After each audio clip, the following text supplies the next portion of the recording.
Welcome to everyone. Welcome, followers, welcome, supporters, welcome, Bitcoiners, welcome, traders, welcome, haters, all of you. Welcome. All right, welcome to another live session. I actually thought I was live earlier, and just in case I wasn't live earlier, I did a poll the other day right here that asked the question, which version of a live talk with you did you prefer? And I believe that the results of that poll reveal the fact that most of you, the majority of you, did prefer the audio only version. And I understand that it's more convenient for you. It's not as convenient for me in a way, in some cases, and I'll explain that in just a second, but it is more convenient for you because you don't have to worry about whether you're missing something on the video format. The video format might be a bit distracting. So you might be looking at something in my background or looking at some flaw in my face or whatever. And you should be listening to the message more than all of that. So I get it. You could be on the treadmill at the gym doing a workout, and while just listening to the audio keeps you a little bit more focused. I get that. And I experience the same thing. But there are times when I speak to you and it is far more instructive if I'm able to show you a visual image of what I'm talking about. And sometimes these visual aids, such as a meme or even something as detailed as a technical chart, can drive home some of the points that I am forced to have you maybe imagine if you're catching this in all audio form. So I hope you don't mind the fact that I am going to sort of mix some of these live sessions up with video and audio only. So I'm not going to abandon either one of them, but I will do more audio. But when I feel that I'm talking about a topic that requires a video image of some sort or an image of some sort, I'm going to do it live. And today is one of those sessions. Now, um, the other thing that I'm really not overly excited about this is that I don't really see many of your I don't see any of your comments. So I don't know where to get your comments, guys, and I apologize about that.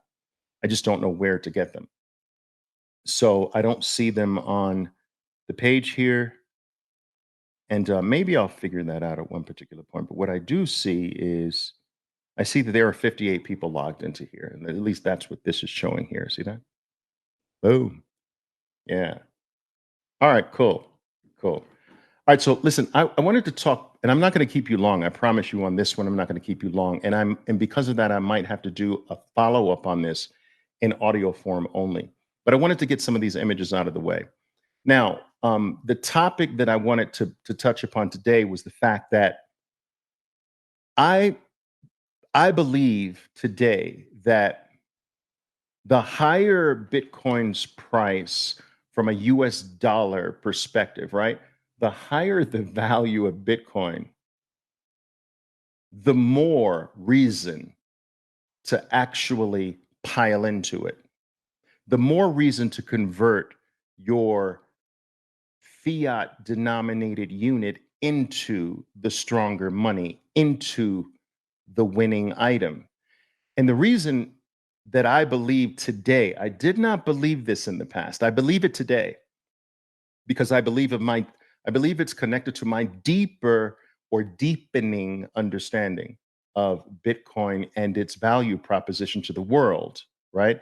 So I believe today that as the price goes higher, it is a resounding confirmation that the conversion into it is the proper thing to do.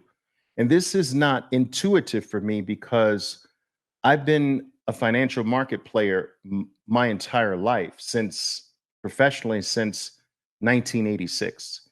And in my world, that is counterintuitive.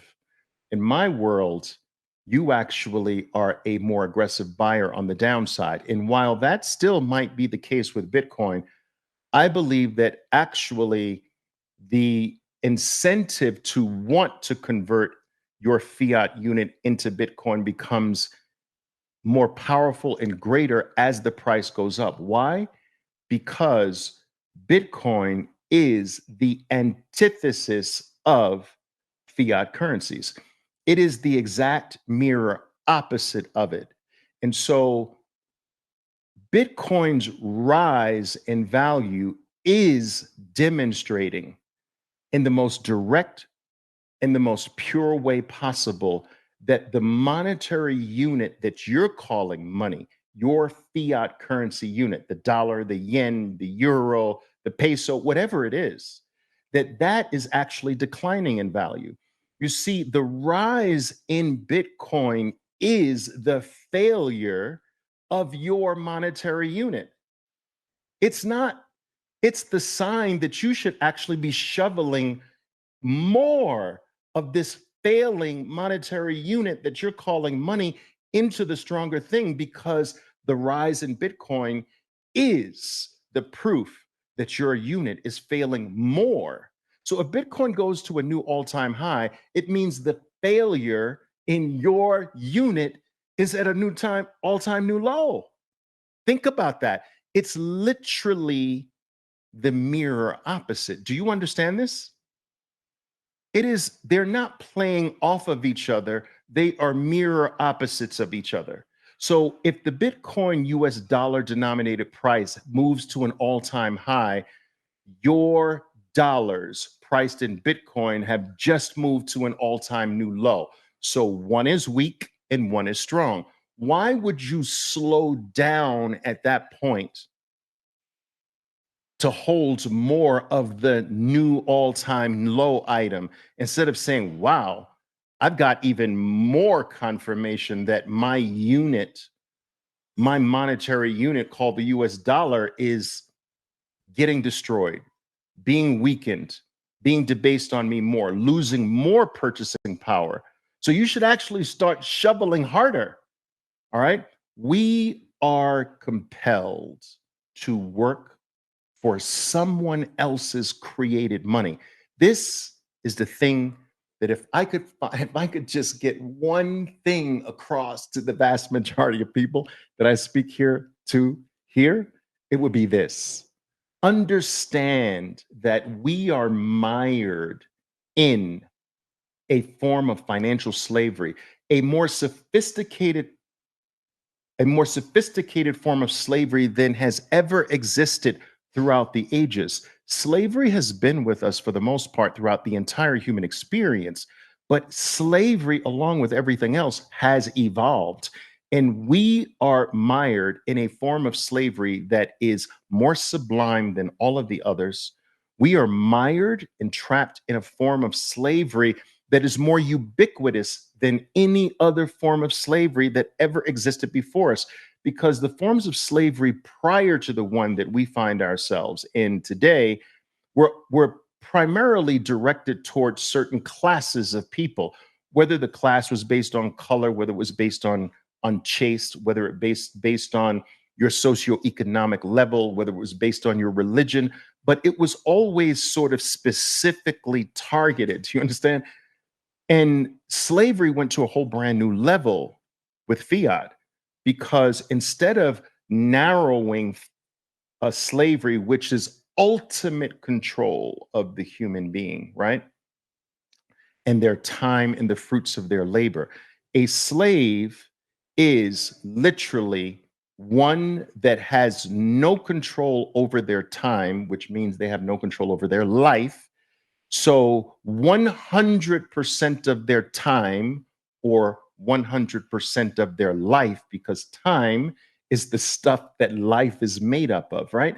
So 100% of their time belongs to someone else, and all of the fruits of their labor using that time belongs to someone else. That is the strict form of pure slavery.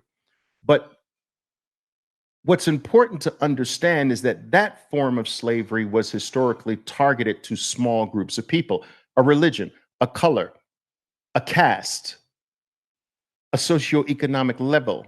You understand? A gender. So this form of slavery has moved to the point where it is no longer targeted with a dart to one specific group.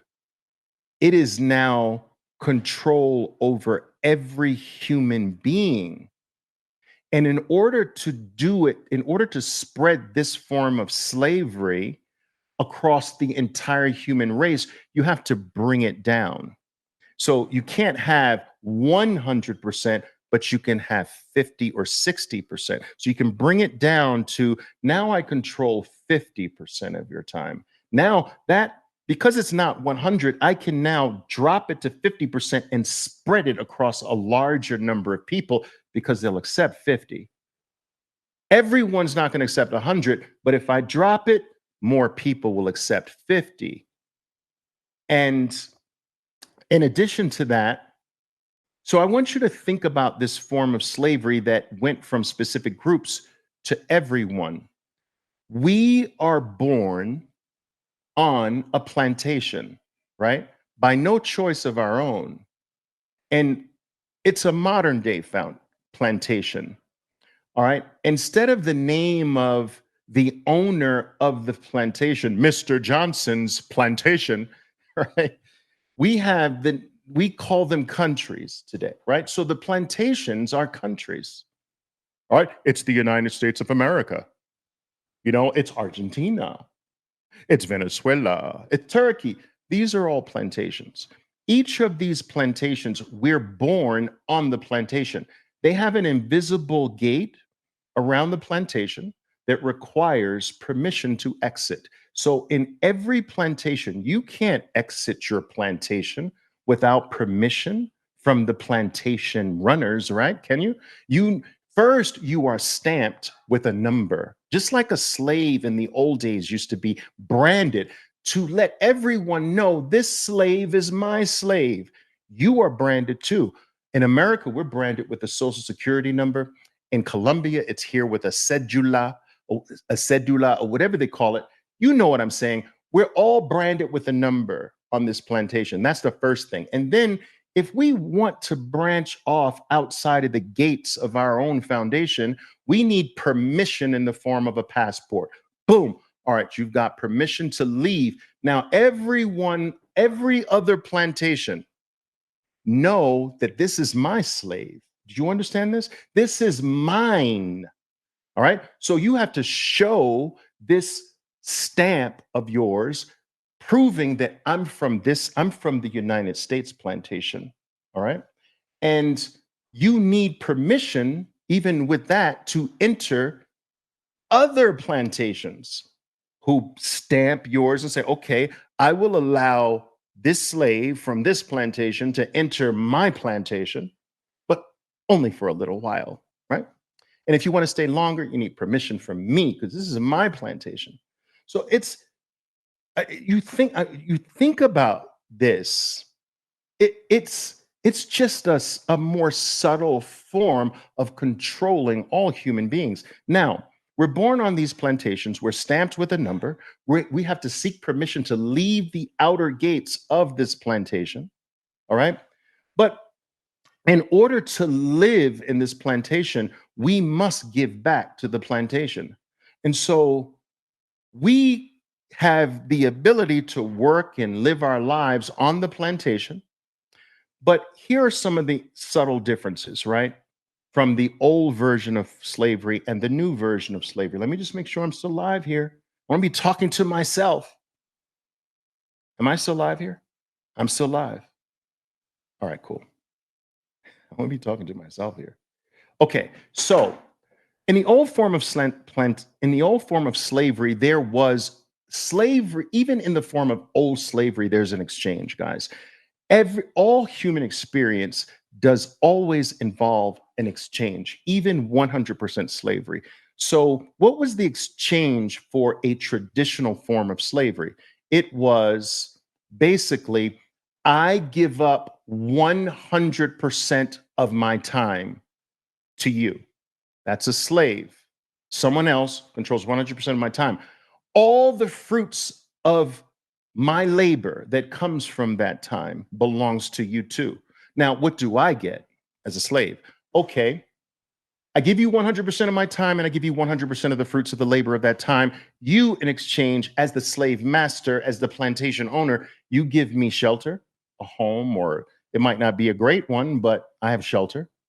You give me clothing. It might not be great designer clothing, but I'm clothed. And you give me food. It might be the scraps from your table, all right? The parts of the animals and things that you don't want, I might get, but I'm still fed. So I get clothing, I get shelter, and I get food.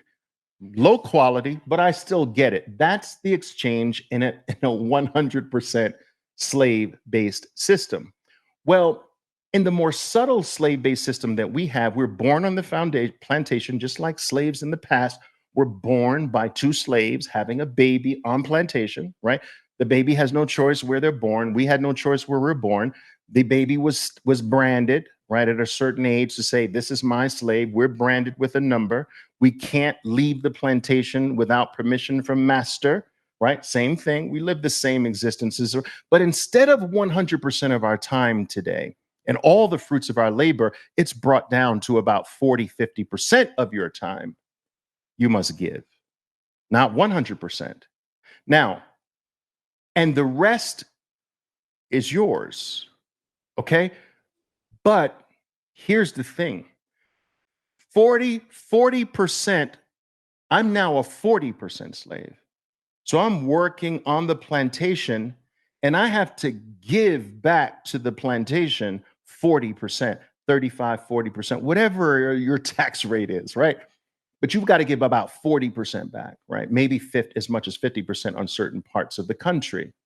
Okay. So I got to give this back to the plantation and I can keep the rest. But with the rest, I no longer get clothing, shelter, and food.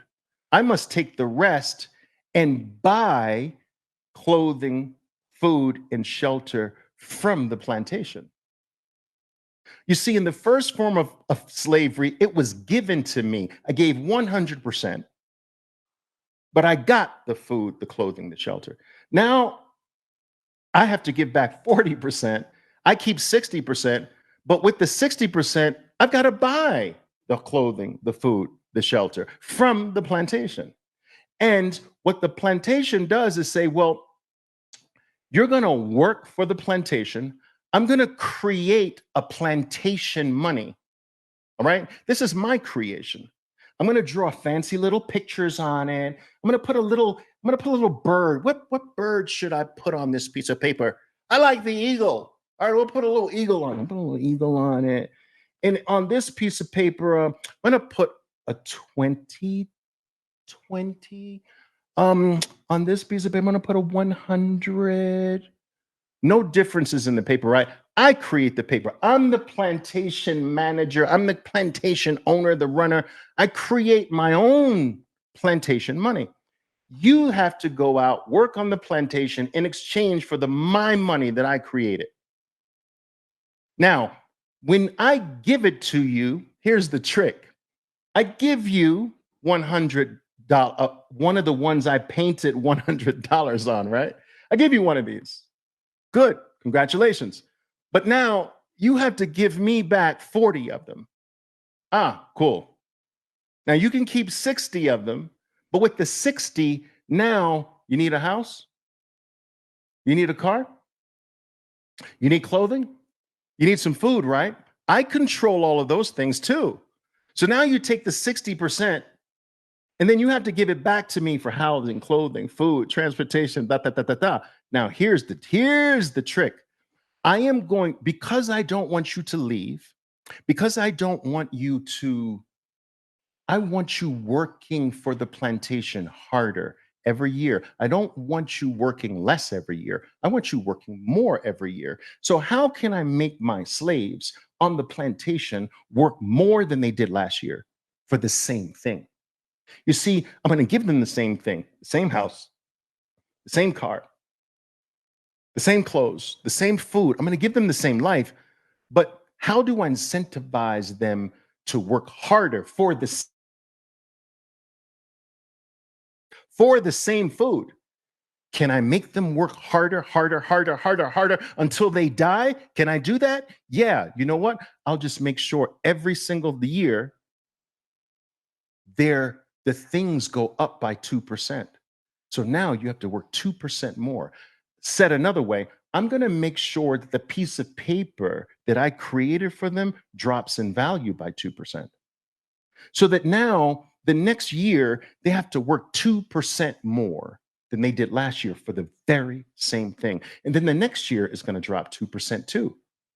And so if I do this subtly enough, if I do this ever so gradually, it won't be felt from year to year, but it will be felt from generation to generation. You see, the next generation will see that the prior generation had it better, but it'll be too late then. All I have to make sure is that you don't see it year to year. I have to make it subtle enough where you don't see it. Your children will see it, your grandchildren will see it, but you won't see it. And I will make sure that you work on this plantation, and every year I'm going to squeeze more out of you. Do you understand? Every year by 2%, sometimes as much as 6%, 7%, 8%, but every year you will have to give me more for the very same thing. And if you tell me after you understand that how Bitcoin is not freedom, if you understand that, then you understand when I am constantly telling you that Bitcoin is freedom and that Bitcoin is tied to the slave money. Do you understand? And it's designed to be the opposite of it. So where we work for the slave money, we have no choice. We're born on the plantation that have to live by the plantation's rules. We have to. But we now have a choice to take a portion of the slave dollars and move them into freedom. And this money goes the opposite way of the slave money. So the slave money is designed to debase on you 2% or more. In Venezuela, it bases on you 100% at a time. In Argentina, 160% at a time. That's crazy. 140%, 120%. In Turkey, it's 80%, 70%. It's debased on you. The United States does it more subtly, and they have the wherewithal to do that. So they're all declining. They're all crashing. They're all airplanes that are crashing to the ground. It's just that some of them are kamikaze and going straight to the ground. Others are more gliding like the United States dollar, but they're all headed toward the ground. So they're losing value. But as the slave money is losing value, exponentially, the freedom money is growing in value. And it's not one for one. That's the so beautiful thing. That it's not like, okay, the US dollar is debased by $1.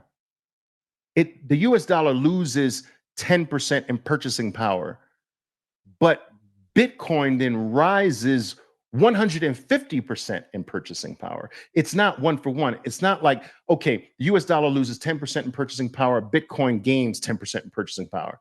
So it stays equal. No, it's exponentially different. You understand? The dollar loses 10% in purchasing power, Bitcoin's up 400% in purchasing power. And that's what is its liberation. Bitcoin is liberation from this system. That if we just take a few of the slave dollars that are being debased on us, they're leaking our value, they're sucking our life away. And we just put a few of them into freedom money and keep it there, it will continue to go up exponentially in the opposite direction as the slave money goes down. And ultimately, when you do enough of that switch, it lifts you completely off the freaking plantation. You understand? It's a beautiful thing when you understand this. When you see it for what it is. It's like the curtain is lifted and The matrix is revealed, but you've got to understand it from the money point of view. You know, I was I was brought up in a very religious home. My dad wasn't particularly religious, but my mother was, which pretty much meant that I was throughout my entire childhood, right? And guys, I lived in church so much, I mean every day for a certain period of time, especially in the summer times, that I thought that going home was vacation. Anyway, um I heard most of my childhood life this disdain, this message of disdain for money. And I'm so glad it never resonated with me. It never resonated with me. I never bought that, even as a little kid. Money is the root of all evil. Da, da, da, da, da, da, da, da, da. Yeah. All I heard, I don't know if I know I'm dating myself. Do anybody remember the Peanuts? Charlie Brown, Linus, Lucy, Snoopy. All I heard, that they never heard their parents talk. It was all wah wah wah wah wah. That's all I heard. Money is the wah wah. Money is the root of all evil. All I heard was wah wah wah wah wah wah wah wah. I never bought into that, and I'm so glad I didn't, because my what I've learned in my 43 years of playing the markets, 37 years professionally, right? Is that all this game is about? All the game that I played was basically trying to find the boat that leaked the least. And so all of the boats are sinking, just like all of the planes are crashing. So if I stick with that analogy, all the planes are crashing, but which one do I hop on that's crashing slower than the others? So equities right now are crashing slower. Oh, wait a minute. Now equities are crashing faster than bonds. Let me switch the bonds. Now bonds are well. Wait a minute. Now real estate's crashing less than bonds. Let me now flip to real estate. Let me flip to this sector. Let me flip to that. But they're all crashing. All the boats are sinking. So I hopped. Being a specialist in my field is just knowing how to identify which boat is sinking slower than all the others, but they're all sinking. Whereas that Bitcoin is the opposite. It's not only not sinking, it's exponentially rising in the exact opposite way that everything else is sinking. And that is its ultimate freedom. And so to get back to this point about me understanding money, that helped me really understand how the system is. It's just picking the boat that is leaking the least. And I got very good at that. And I was called an expert for that for decades. Just picking the boat that has the smallest leak and then skipping. And if that leak grew, skipping to another one. Um, so that gave me the ability to kind of look behind the curtain and see, oh, you're Oz. That's Oz? Really? It's just a bunch of leaky freaking boats. That's it. This is it. This is what I dedicate my life to. Boat hopping, right? That was one thing. The other thing was more philosophical in nature. These are the things that sort of helped me get Bitcoin. So my background helped me get it by saying, you know what? That's true. Every boat is leaking. Bitcoin is the only thing that doesn't leak. It is sealed, it has no leak. So that helped me get Bitcoin. The other thing that helped me get Bitcoin was more on the philosophical nature of time. I've always been an avid reader. My mother was an assistant librarian. So when I wasn't in church, I was in the library. What do you do in the library? You just read. So um, I just remember just reading things on the philosophical questions of the ages. Who am I? That's the fundamental question. Know thyself. And am I my thoughts? Is thinking something I have, or is thinking who I am, and all of these things. And so I've always had this sort of philosophical bent to my approach toward life. And Time was something that I spent an inordinate amount of time, no pun intended, on.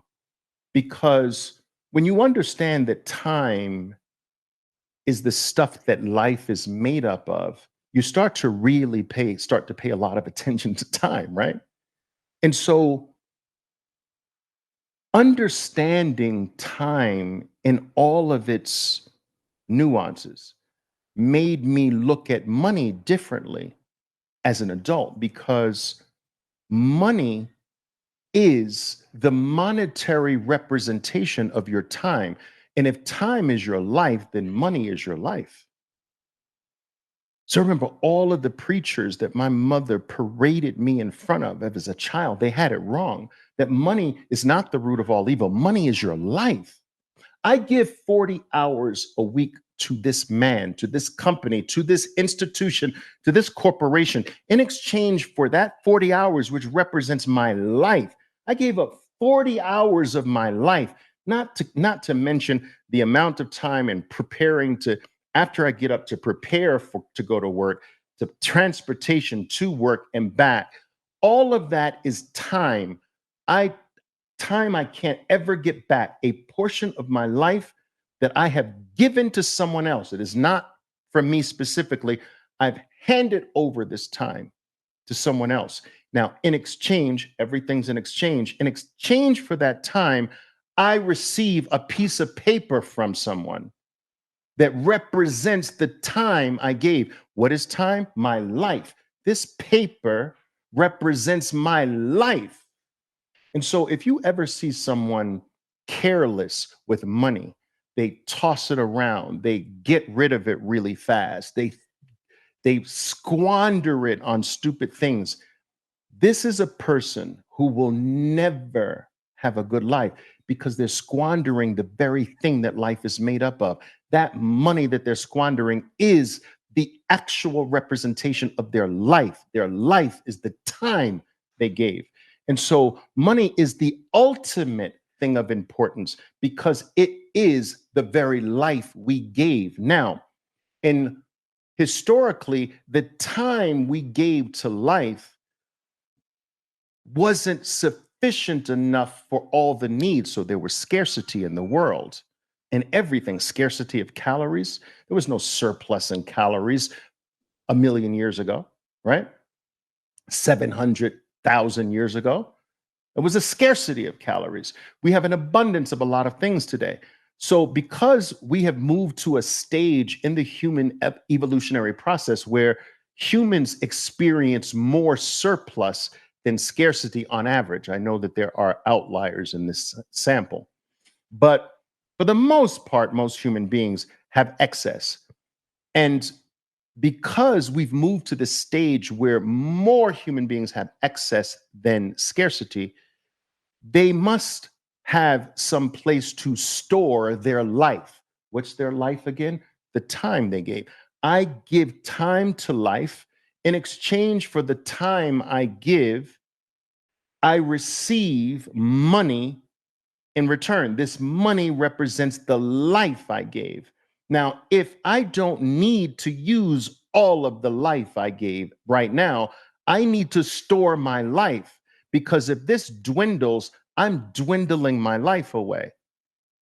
And if I'm holding my stored time, my life, in a money that is leaking, my very life is being diminished. That's how important this shit is. Do you understand?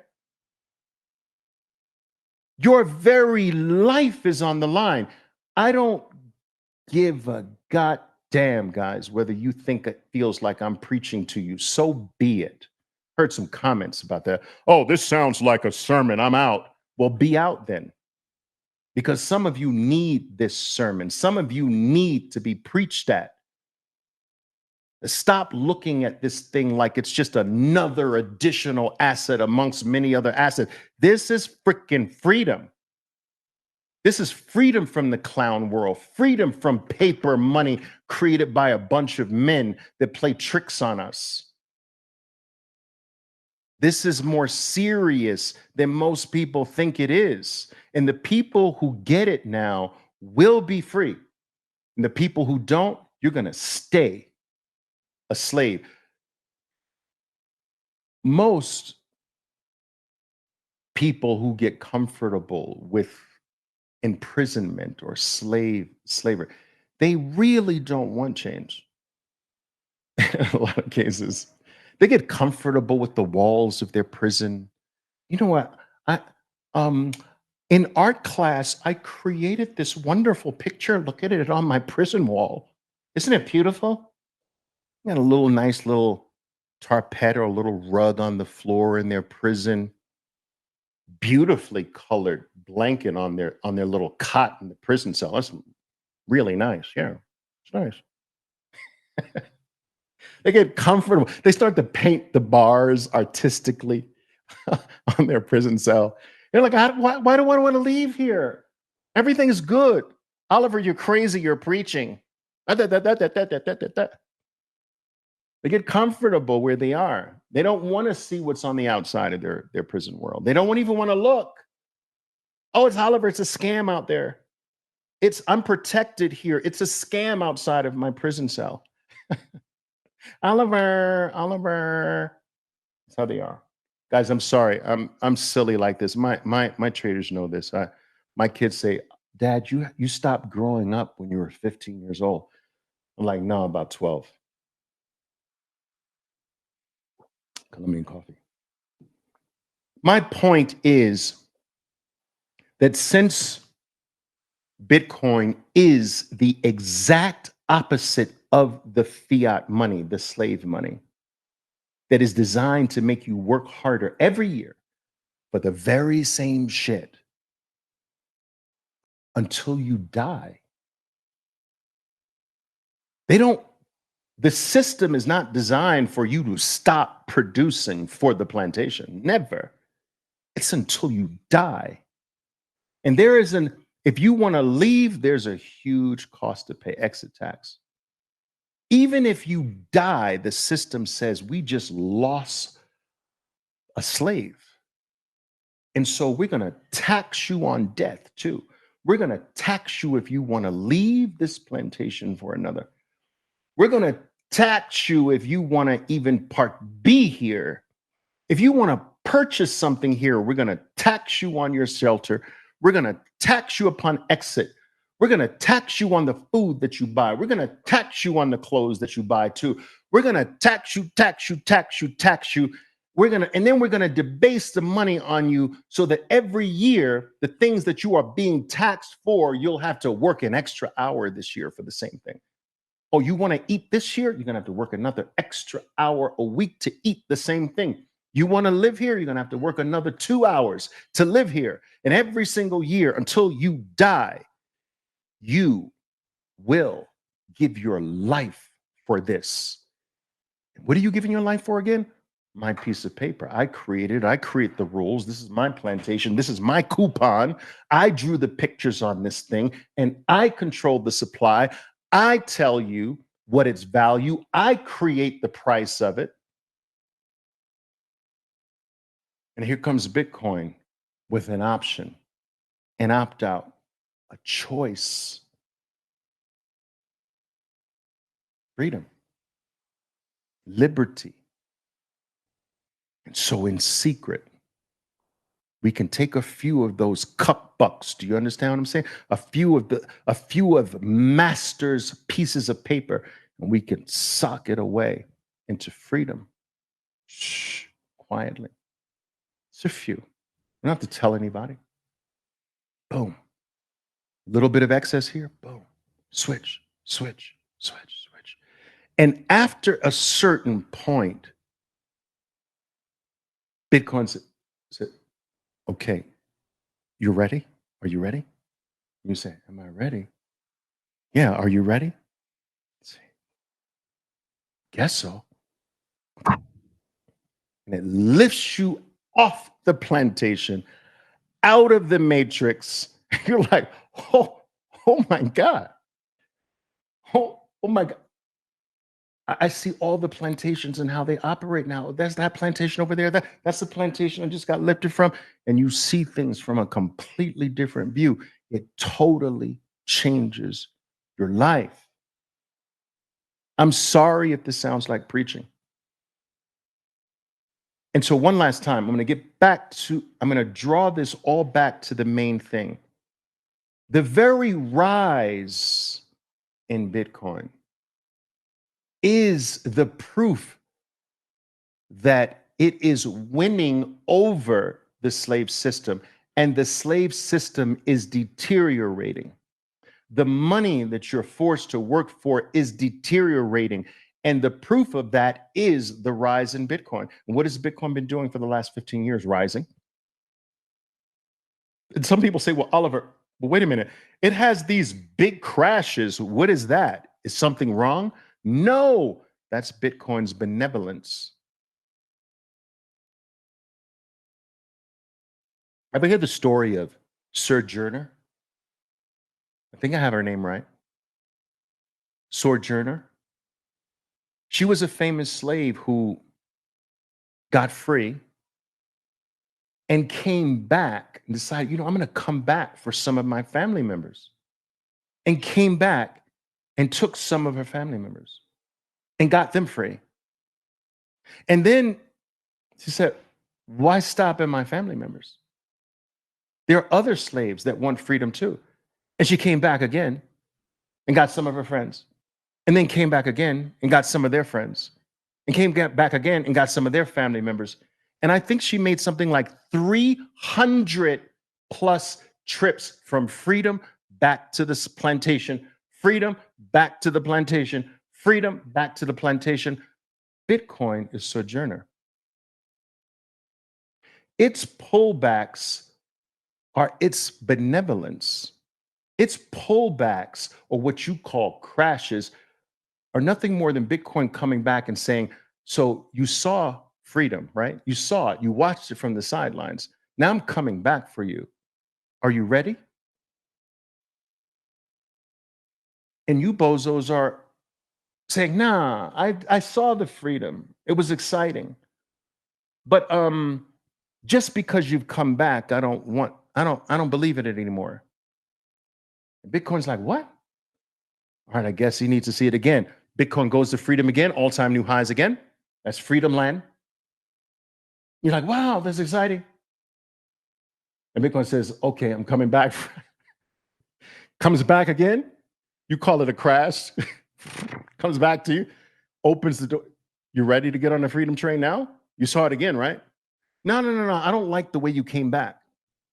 What do you mean you don't like the way I came back? You came back too fast. You came back too hard for me. Bitcoin's like, what? All right, I guess he needs to see it again. Goes to new highs again. You're like, wow, that's exciting. I wish I got on that freedom train. Bitcoin comes back again. You're like, you ready now? 3 times. I'm not sure, because plantation masters here are saying that, the winds are it's going to be storms out there or whatever, and there's, interest rate hikes, and you've never gotten free in an interest rate hike, and there's there's quantitative tightening, and that.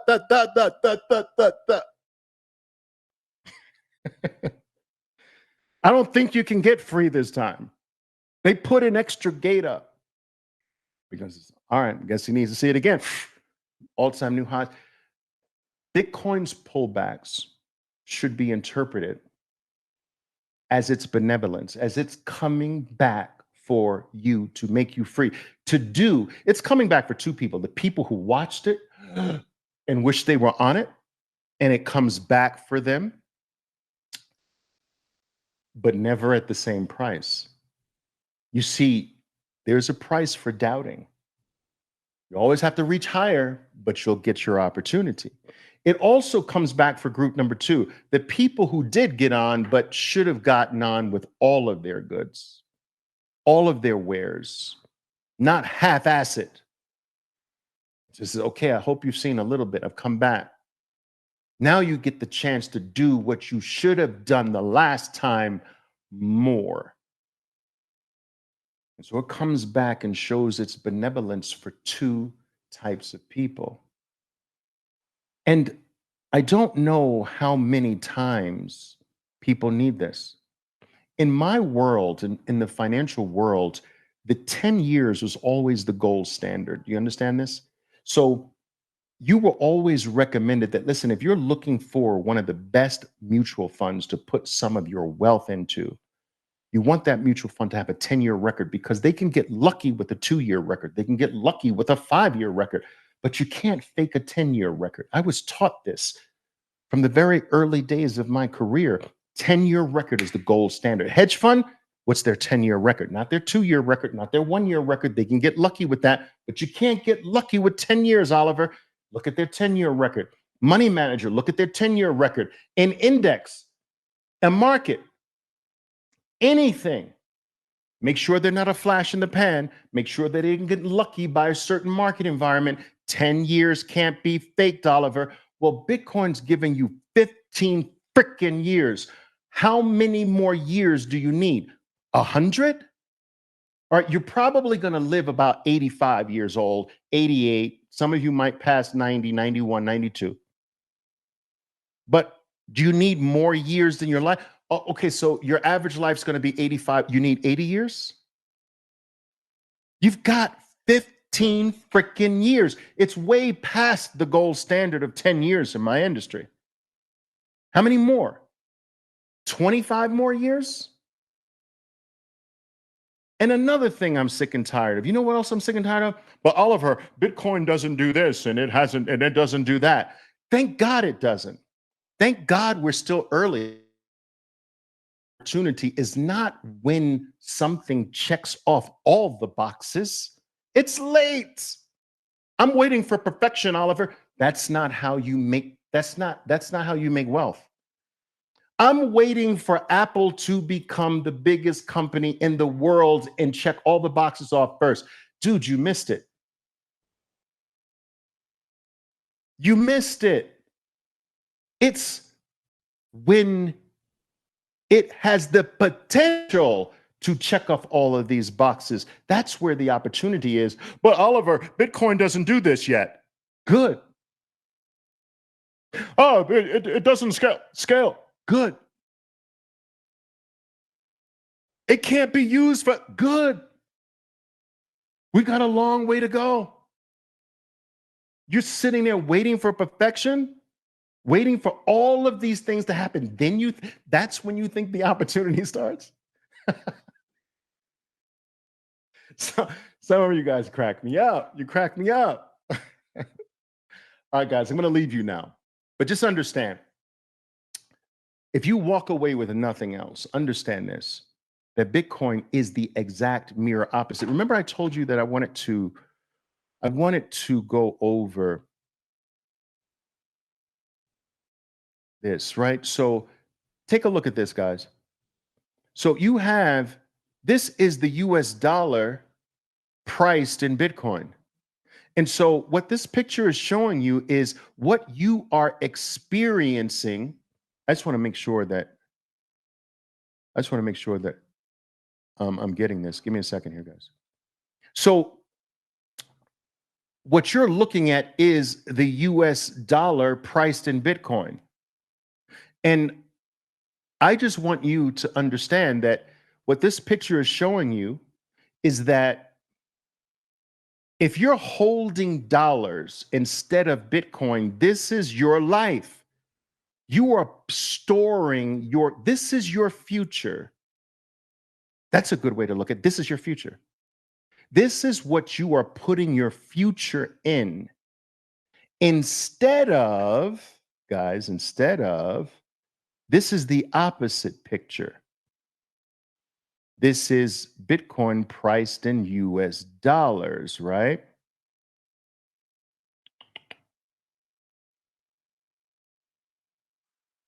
So which picture would you prefer?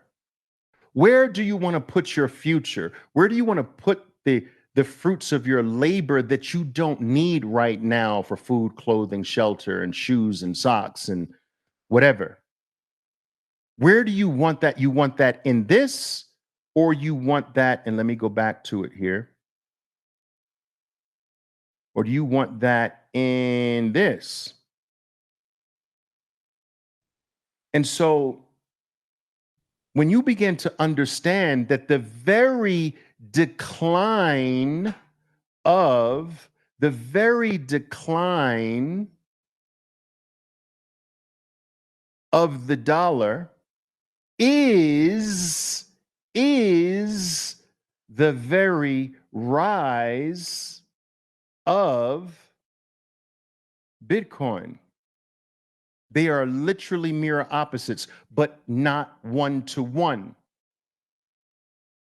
The dollar declines by 1 unit, Bitcoin rises by 25 units. And if you walk away with nothing else, walk away with that. And so this is where you should be storing your time, which is your life. It's already the most secure network in the world has ever known. So you've got security. It's already got a 15-year track record of securing it and increasing that value. And the last thing I will tell you is this: it's the lows, stupid. Let me just even do this to you. Look at me closely. Look at me closely. Look at me closely. All right. It's the lows, stupid. It's the lows. Watch this. All right, let me show you. You see, I need you focused on the lows. Low, low, low, low, low. Everything else is noise. It's the lows, stupid. Every single thing else is noise. The next one's probably going to be up here somewhere. It's the lows, stupid. Stop getting distracted this way. Everyone's focused this way, from high to low. That's the trick. But you should be focused this way. It's low to low, low to low, low to low, low to low, and you won't get tricked. Are you picking up what I'm laying down? You got this? All right. I don't even know if I'm live here. I don't even know. I'm been talking to myself. Let's see.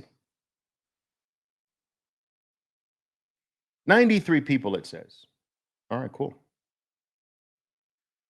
I don't know. I wish I could see your comments. But anyway, guys, I'm glad you joined me here. Hour on the nose. Okay. All right, listen. I'm always reminding you of this, right? There could be so many things that you're doing with your time.